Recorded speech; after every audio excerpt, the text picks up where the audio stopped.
If you would have told me 20 years ago, Gary, in 20 years you'll be driving a bus, you were going to turn into Ralph Cramden, I would have said, you're nuts. Elmhurst Hospital. I was born here in 1958. Be a great city if they ever finish it. Did you prepare any questions, or are you just going to give me the silent treatment over there? So what were you doing before you became a bus driver? Well, how far back?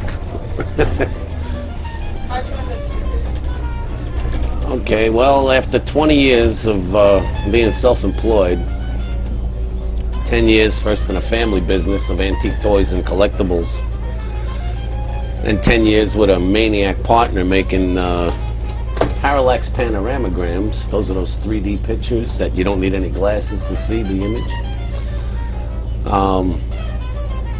I got tired of hearing my partner cry, because by that time I had babies at home, and if I wanted to hear crying, all I had to do was go home. So you put self-employed on a resume, and people kind of scratch their heads and say, what the heck does that mean? So I figured civil service, something. So I was looking in the chief, and I got a job driving a not a livery cab, it was more like a very high-end chauffeur, and I did that for about 2 years, and I was sitting home recuperating from an eye surgery, and saw those planes go flying into that building downtown, those buildings, the 9/11. So I had to sit there, and had the luxury of watching all that go down on the news for 3 days while I was recuperating from eye surgery. And I wanted to do something.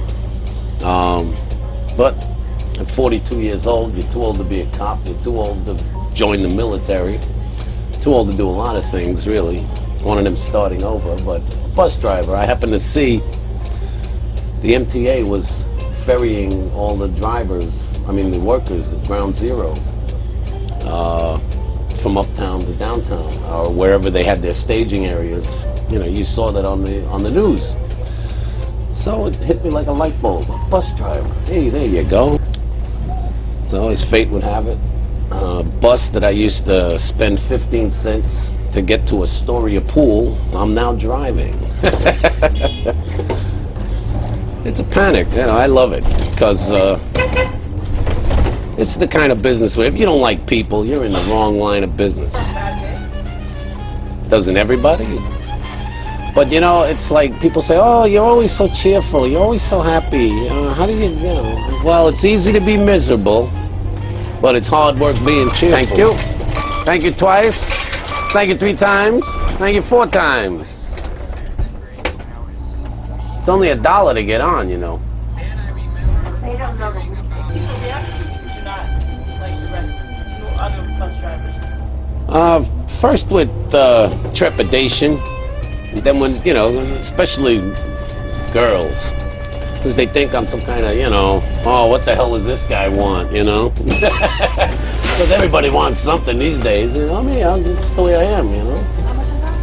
$14. $1.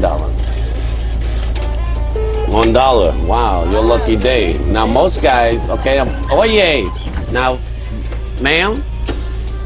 See, now for Metro cards, it's not supposed to work that way. You're supposed to put the extra 50 cents in.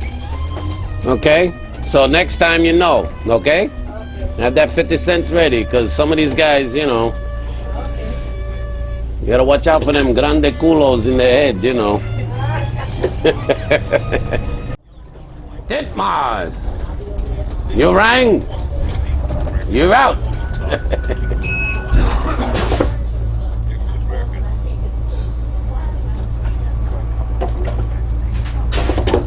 I'm thoroughly convinced people are naturally nasty. It comes natural to some people, a lot of people, and it's sad, you know. It's,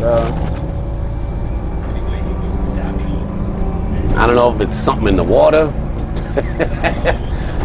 Most likely it's just, you know, their parents handing the shit down, or it could be just the karma that's, you know, that's involved with the soul, and, you know, they got to go through this nonsense until they rise above it, and, you know, they're destined to just do the same thing over and over and over again until they get it right. And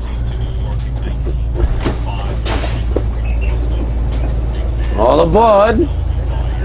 Hey, how are you? All righty. I'm doing good. Oh, I'm glad to hear How it. you doing, Dad? Hey, yeah, that's all we can do. How you doing? Love that hat. Welcome aboard. Hola. Hey, how are you? Very good, very good. Sí, around. Sí. Gracias. Thank you. Thank you, sir.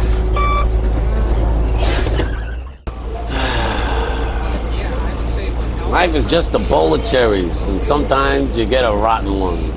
Broadway. This was the route to Rockaway Beach when I was a kid. We go by bicycle. There used to be an amusement park there.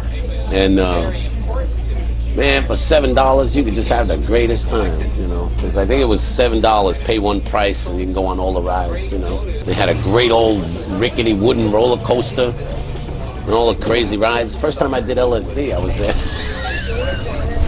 Took the bus to get there. Oh, my God. Never get my friend John throwing up all over the place. We called him Puke Face for the rest of the time I knew him.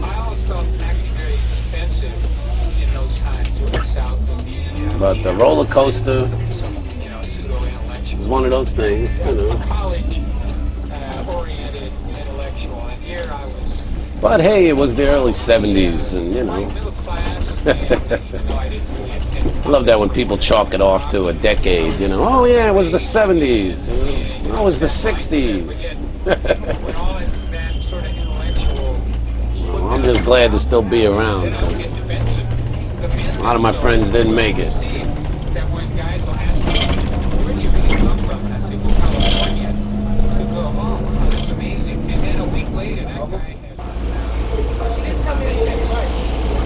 Oh, yeah, I was in the store, the toy store, and all of a sudden, this was, yeah, about 12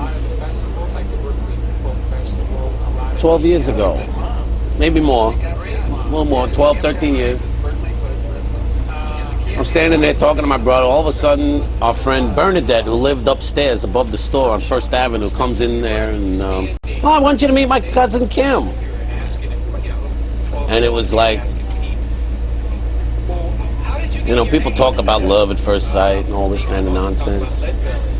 But there she was, and there was this little kid, 2 years old, holding her hand, you know. And the first thing that came into my brain was, wow, I could spend the rest of my life with this girl. And that was it. All bets were off. We had one date, and then I didn't call her for 2 weeks because I was scared. Because, you know, when little kids are involved, you know, you either jump in, boom, all the way, or you stay the hell away, you know. I didn't want to start playing daddy and, you know, change my mind.